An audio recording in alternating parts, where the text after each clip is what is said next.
இன்றே டவுன்லோட் செய்து உங்கள் ஃபேவரட் ஷோக்களை என்ஜாய் பண்ணுங்க.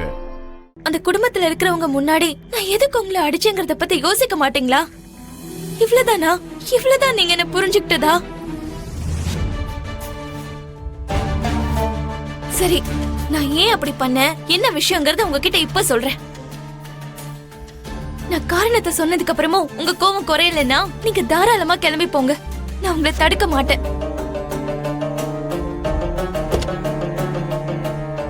நீங்க ரொம்ப கோவமா அந்த வீட்டுக்கு வந்தீங்க. உங்க மொத்த கவனமும் அந்த அபூர்வா மேலதான் இருந்தது. நான் அந்த அபூர்வாவை அம்மா பூமி,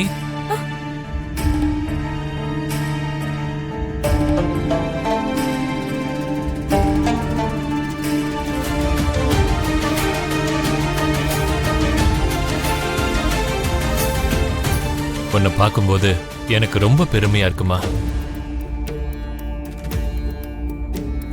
நம்ம வீட்டுக்கு கண்டவங்க எல்லாம் அவங்க இஷ்டத்துக்கு வந்து ஆதிக்கம் செலுத்துறதெல்லாம் என்கிட்ட நடக்காதுன்னு நீ கண்ணத்துல அரைஞ்சி பதிலடி கொடுத்தியாமே. அதை கேட்டதும் எனக்கு ரொம்பவே சந்தோஷமா இருந்துச்சுமா.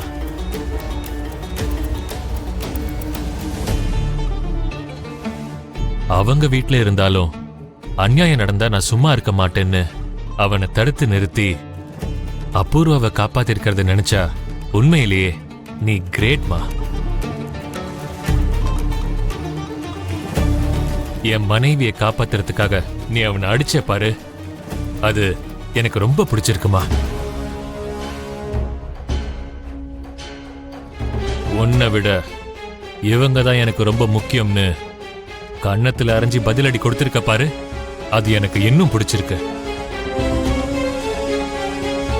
நான் வீட்டுல இல்லாத நேரத்துல என் வீட்டுக்குள்ள வந்து ரவுடியிசம் பண்ணணும்னு முயற்சி பண்ணா என் வீட்டுல இருக்கிற வயசு பொண்ணும் பார்த்துட்டு சும்மா இருக்க மாட்டான்னு அவனுக்கு இந்நேரம் நல்லா புரிஞ்சிருக்கும்னு நினைக்கிறேன்.